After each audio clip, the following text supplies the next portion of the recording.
البنات عالسلامة. اليوم جبت لكم سلطة قرنيط باش نعملها سهلة وبنينة بنينة وخاصة هكا سلطة متاع الصيف معناتها متاع توا ماهيش معناتها اللي حاير البنات في هكا في عشاء ولا في حكاية يعملها هذيا بنينة على الاخر.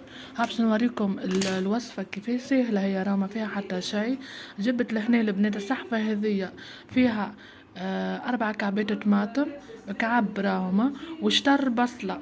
انتم تنجموا تعملوا بصلة كاملة، اللي يحب البصل معناتها بزايد، اللي يحب البصل تنجم تعمل بصلة ولا حتى بصلتين. انا عملت شطر بصلة البنات و4 كعبات طماطم. بالنسبة لل بالنسبة للخس هذيا البنات سامحوني لحظة. البنات بالنسبة للخس هذيا انا تنجموا تعملوا معدنوس. هو راهو يجيب المعدنوس راه. انا ما عنديش معدنوس، عملت خس. اما خس هكا قصيت 3 ورقات هكايا 4 ورقات هكا، وما تعملوش برشا. وقصيته هكا جويد جويد معناتها قصيته طروف طروف صغار على الاخر. واللي عنده معدنوس البنات يعمل معدنوس، تقص المعدنوس جويد زاده. او كتنجم تعوض اللي ما عندوش معدنوس تنجم تعوض بالخس، اما تقصه جويد جويد. هذه بالنسبه للخس اللي ما عندوش معناتها اللي ما عندوش معدنوس يعوض بالخس. بالنسبه للبنات القرنيطات هذوما، عندي قرنيطات هكية صغار، خذيت كعبتين معناتها كعبتين هاوكم، وهذه كعبة صغيرة.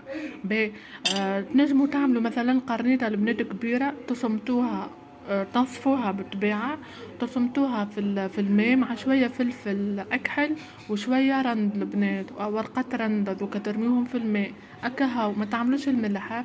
تصمتوهم تتسمط في الماء راهي هي هكا. انتم تبداو تحسوا معناتها اللي تبدا مثلا وحده هكا تبداو تذوقوا، تبدا هكا تراد شويه، خاطر عندها وقت هي معين متاع الطبخ، راه مش اللي تغلي على الاخر اللي تبدا ما عادش فيها.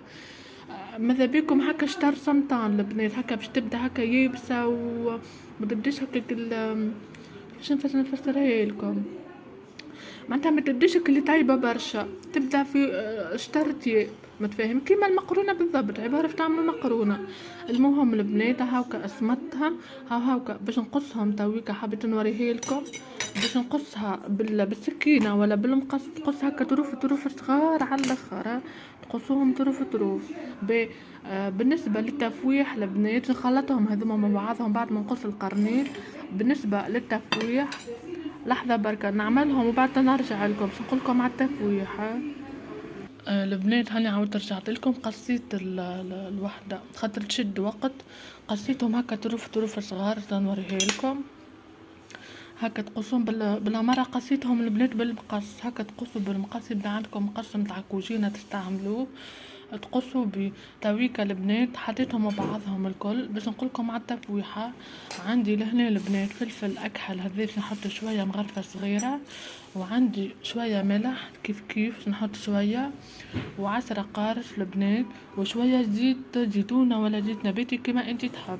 باش نحطهم هذوما مع بعضهم ونخلطهم. هاي البنات حطيت المكونات الكل، حطيت اما حطيت شطر قارصة بركة، ما حطيتش وحدة كاملة راهو باش ما تجيش هكا فيها برشا حموضة.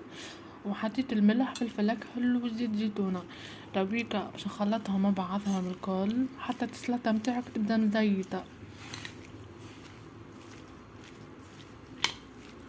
بنينة. البنات هذيا خاصة في الصيف، وخاصة تزيدها القرنيط تهبل، كلها منفعة وكلها وما هكا، حتى تعشاها ما تعملك حتى شيء، خفيفة تهبل.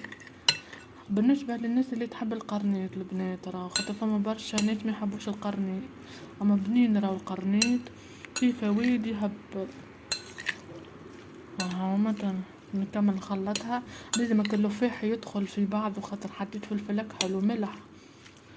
هاي البنات حضرتها وكل شيء، قصيت هكا فما كعبات طماطم طويل كملت قصيتهم وفوحتها وخلطتها مليح كما قلت لكم.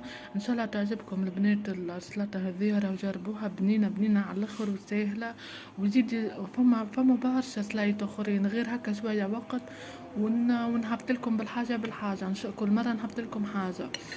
حسيت كل مرة نعملكم حاجة جديدة البنات. وقولوا لي كان عجبتكم في الكومنتير، قولوا لي سلطة القرنيط بنينة وإلا لا، غير هكية تصمتوها في الماء قبل راهو ما تسحقش لا قليين لا هكا تستوتيها لا حتى شيء، تصمتها كما قلت لك مع شوية رند وشوية فلفل أكحل وكهو وتعس عليها تبدا شطر صمتة كما المقرونة بالضبط. حسيلو ما نطولش عليكم البنات، ان شاء الله يعجبكم الفيديو، ما تنسوش تعملوا لي جيم وابوني.